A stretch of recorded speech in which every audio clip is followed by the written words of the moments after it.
What's up, my national level hunter? You ready for one of the craziest battles you've ever seen? I know you are, so let's jump straight into the epic finale of this season of solo leveling. While you're at it, smash that like button and hit subscribe to support the channel. And without wasting any more time, let's roll the video. Kenzo tells Fushima to stay sharp and charges straight at the ant that just showed up. But with zero effort, the ant blows his head off. Fushima tries to keep up, but his head's gone in an instant too. Next thing we know, we cut to the ant colony. Ma's watching, and he sees they're all rank S, but their moves are super predictable. He blocks their attacks while Heian takes them out. She even says they're tough, but the healer steps in and reassures her. He's there to back them up. The team notices the enemies are getting stronger, but they still believe there's a path to Heian. They even wonder if they're headed in the right direction, so Choi suggests Bayek use his abilities. With his sharp eyes, Bayek spots Heian surrounded by guards. Loads of them, all rank S. He's not sure how powerful she is, but he believes they can take her down together. Meanwhile, two Japanese hunters are searching for Kenzo's team, which has just vanished. Killed right there by the ant. One of them finds Fushima's glasses, and the other starts throwing up from sensing something seriously off. They try to protect themselves with an ice wall, but the Ant King shows up, obliterates everything, and kills them both in a blink. Elsewhere, two more Japanese hunters notice they've lost contact with two teams. Kumamoto starts to panic, but Kana tells him there's no time for that. The ant swarm is closing in. Meanwhile, the Korean hunters finally reach Heian. Ma gives the signal, turns into a giant, and rises up as a shield for the team. Choi summons a fire dragon, but the ants hold their ground. Beck unleashes his full power and starts crushing them one by one. The cameraman tries to move in, but the level-headed healer stops him, saying it's way too dangerous past this point. The ants try to break through Ma's defense, but he sends them all flying. Grab that war tank mode, my dude. Taegyu starts firing arrows, and the audience watches live, cheering the hunters on. The reporter announces Heian's guards have been defeated. Now she's finally on her own. Ma blocks her attack, and Taegyu fires off more arrows. Beck charges in with his claws, but she takes it and releases a poisonous gas that hits both Ma and Beck. Byung-gu shows up just in time to heal them, promising that as long as he's there, no one's dying. That's right, just leave it to the man, he's got it. Heian tries to go after him, but Ma shields him with his body. Then Choi fires off a massive fire attack, but it has no effect. Heian lets out a scream, putting everyone on edge. She tries to run, but that's when Beck and Ma grab hold of her. She charges forward, boosted by Byung-gu's magic. She strikes the queen ant's legs with insane speed and slices her head off with a blade of light. That's the win. Everyone celebrates, except Bayek, who's deeply disturbed by the final scream the queen lets out before dying. Then the message comes in. The interference failed, and the ants are heading back to where Heian was. Choi realizes his flame prison has been destroyed. The group figures out the queen called reinforcements before she died. Heian senses an overwhelming presence. The Ant King shows up. She freezes under his power. Ma tries to react but locks up. The king casually walks past him, heads straight to Heian's body, and devours her. Out of nowhere, he lets out a roar and sends Heian's body flying. Ma tries to fight, but he quickly loses both arms. Beck charges in with everything he's got, but he's taken down in a split second. Choi starts casting a spell, but he's down too. Taegyu shoots an arrow, but the king catches it mid-air and tosses it away like nothing. Just as the king's about to finish him off, Ma shows up and saves him, saying they can't lose. They've still got a top-tier healer on their side. Man, this guy regrew his arms in 1 second? He was using invisibility while healing the others, but the king detects him and lands a fatal blow. Before dying, he begs Beck to run, but the Ant King swallows him whole. Beck snaps and launches into a frenzy. But the king is so powerful he just grabs Bayek's attack and repeats Byung-gu's last words. Beck instantly realizes the king learned to speak by devouring his head. The king says he'll avenge Heian by killing the hunter's king. He senses a strong presence outside and takes off, leaving everyone behind. Beck immediately realizes he's going after Goto, but seeing the condition everyone's in, he says they need to get out before the swarm comes back. Cut to Goto talking with Ishida. They've lost contact with two teams. Goto then finds the rest of his squad and reports to Matsumoto, and being the jerk he is, he just assumes they died because they were weak. But Matsumoto couldn't care less. He tells Goto to finish the mission on his own. The plan? Let the Koreans die and make Japan look stronger by conquering Jeju Island. Goto orders his team to fall back and stick to the plan, but the Ant King appears right in front of him. Goto blocks the first attack, but the king immediately kills Ishida next. He tells Minoru to find the second team and get out. Then the king asks Goto if he's the king. Goto says yes. Bad move, dude. Because a second later the king kills him instantly. Meanwhile, a new swarm of ants is heading toward the Korean hunters. Choi's already at his limit, and Beck realizes he can't fight anymore. But then, shadow soldiers appear and hold off the swarm. And the very next second, Jinwoo himself gets ready to join the fight. Everyone's confused as the ants charge in, but then Jinwoo's generals pop out of nowhere and wipe them out in a blink. Right after that, our protagonist makes his dramatic entrance. He joins his troops, and the other hunters are like, "Dude, how the hell did you even get here?" We cut to the people realizing the broadcast just went down. The media team starts panicking, thinking the Rank S hunters must have been wiped out. The director tries to reach the cameraman, but the guy's got no signal and is desperately trying to fix the camera by any means necessary. Meanwhile, Jinwoo's shadows keep sweeping through the ants, and he gets closer to the group. Beck throws a million questions at him, but Jinwoo just says he'll explain everything later. Then he pulls out a healing potion and starts reviving everyone. Everyone's completely stunned. This guy's a mage, a healer, a frontline brawler. He's everything rolled into one. Who needs an army when he can solo the whole thing? Jinwoo even tries to heal Hei-in, but the system tells him her HP is too low for the potion to work. Her aura's barely hanging on, so he says they need to escape and get help. But then another wave of monsters appears. At the Association HQ, everyone's still in the dark because of the signal interference. They've lost contact with the Japanese team. The director orders them to restore the signal and get the medical teams on standby. He hates feeling this helpless, but he knows there's nothing he can do from where he is. That's when they tell him Goto's gone. And by gone, they don't mean missing. They mean dead, my friend. Matsumoto freaks out and tells the king to track down every remaining hunter. They can't afford to lose anyone else. Back to Jinwoo, he sees his forces are winning, but even his knights are struggling against the ants. So he starts thinking about how he can make them stronger. He tells the hunters that everyone's still in danger, but he's going to help. He says to follow Feng and makes it clear. No one can talk about what's about to happen. He then gets ready to turn the ants into his own allies. But suddenly, everything stops. An overwhelming presence appears. It's the Ant King. Beck instantly recognizes him as the one who killed Goto, but the Ant King just says Goto was too weak to be a real king.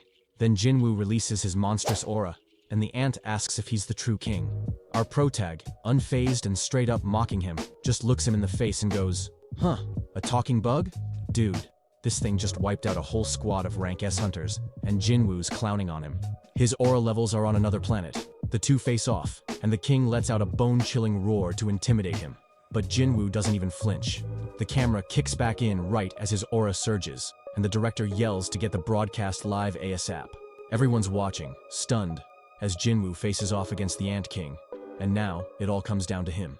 The association president cheers the moment he sees Jinwoo, and Jinchul just asks how the hell he even got there. The president says it doesn't matter, he just trusts him. The Ant King strikes first, and the impact sends out a shockwave so massive everyone thinks Jinwoo's toast.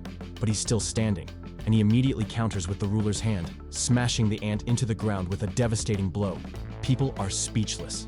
After all, the guy's supposed to be a mage. The real fight kicks off, with both of them trading punches like crazy. The cameraman nearly falls trying to keep up. Jinwoo lands a solid punch and sends the ant flying, but it comes right back and he manages to block it. But then the ant stings him with some kind of venom, spreading poison through his body. The Ant King thinks he's won. Jinwoo's not moving, and moves in for the kill. Meanwhile, Matsumoto gets word that 7 out of his 10 hunters are dead. He loses it, calls the raid a failure, and assumes the monster just crawled back to its nest wounded. He orders the remaining hunters to regroup for another attack. Kana gets word to wait for the helicopter. She explains the plan, but Minoru says they'll die if they go up against that king. He's seen what that thing can do. He knows it's game over if they engage. Kana tells him to shut it, but he's panicking. He says fleeing is their only shot, but she snaps at him and reminds him they have no choice. They have to follow orders. Back to the fight. Jinwoo resists the poison thanks to his regeneration and endurance, but he's worried about Hei-in, so he decides to end this fight, once and for all.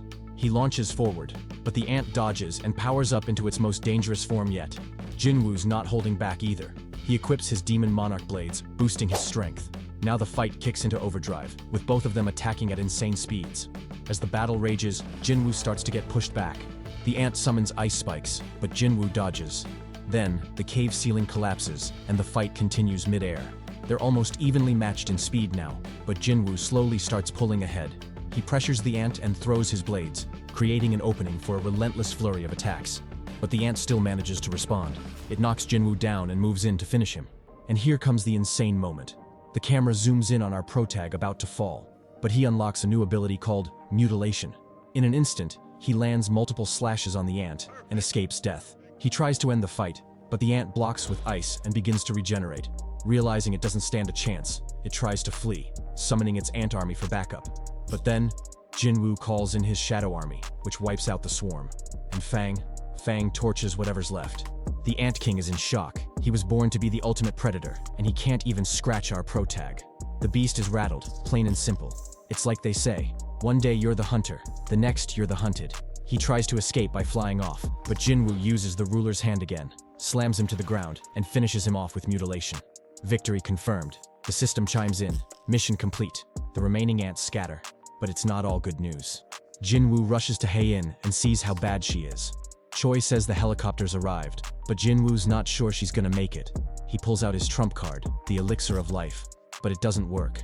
It only cures diseases, not physical wounds. Desperate, Jinwoo starts racking his brain for a way to save her, but he's running out of options.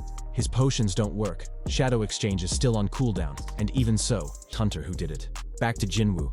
Everyone watches in awe as they realize he can control the dead. His new shadow uses healing magic to save Hae-in. Jinwoo says he never ordered him to do that, but knew he was a good enough person to do it on his own. Bak knew the guy, remembers how he hated fighting, and asks Jinwoo not to use him in combat. Jinwoo understands and promises to let him rest, canceling the shadow extraction. Before fading, the healer smiles at Beck, and he tearfully thanks him. Scene shifts again. Matsumoto can't believe the Korean hunters are still alive. He wants to know how Jinwoo even got there. He wasn't part of the mission. Reiji says he just showed up and asks if they should stick to the plan. Furious, Matsumoto orders everyone to retreat. He's completely lost control. Meanwhile, ants start flying off the island. The sentry team tries to stop them, but without the king, the swarm is in total chaos, and what they need to do now is get Hae-in to the medics. Jinwoo realizes that by destroying the eggs in the nest, he's actually leveling up. So, he summons his nests to finish the job and clear it out completely. And just like that, our protag hits level 100. Then he walks over to the Ant King's body and Shadow appears and starts turning the other ants into nests. It calls him King, which catches Jinwoo off guard, since none of his shadows have ever spoken before. The system then prompts him to give the creature a name. Jinwoo sees that it's a general rank shadow, the first one he's ever encountered. He figures a name. Jinwoo decides to call it Baru. Fun fact, though you might not know this, Baru's name is actually a nod to French writer Bernard Werber, who wrote a book called Empire of the Ants. That's where the name comes from. Anyway, back from the trivia bullet. Meanwhile, Song-chi and other hunters are fighting off an ant. He tells the finale ends. Choi's group makes it back safely and celebrates. Hae-in is rushed to the medical team, and the association president watches everything unfold. He remarks that despite the losses, they finally succeeded in conquering Jeju Island. But across the sea, ants are closing in on China. That's when a national-level hunter steps in. The association president thanks him for his help, but Jinwoo still blames himself for the healer's death. They remind him, without him, everyone else would have died too. Jinwoo says he'll make it up to them. Now that everyone's seen his power, he knows he can't stay in the shadows or keep a low profile anymore. When the president asks what he's planning next, Jinwoo reveals he wants to start his own guild. Then, we cut to the former ant nest. The Night Guild is cleaning up when they run into a mysterious man. They get ready to fight him, but his partner just snaps his fingers, and everyone and wonder why he'd be helping the humans. One of the men opens a portal, saying their mission is complete, and they disappear. Il-hwan watches from above. Meanwhile, Jinwoo's stuck in green light from the association president. Yujin's hyped, and Song wants in too. But then the president calls Jinwoo again. He tells him there's a massive traffic jam caused by a B-rank gate, which happens to be the vandal himself. A man standing by, waiting for the hunters to army and tells them to clear the dungeon as fast as possible. Meanwhile, Hae-in, now recovered, reflects on how helpless she was against the Ant King. She makes up her mind. Our protag, on the other hand, watches his army crush the monsters and reflects on how brutal this. The Ant King and Baru fights were wild, no doubt. But that Demon King battle? That was next level. If you enjoyed it, you already know. Drop a like, hit that subscribe button so you don't miss what's coming next. I'm also leaving a little anime recommendation I think you're gonna love, so check that out. I'll catch you in the next video. Peace out, my friend.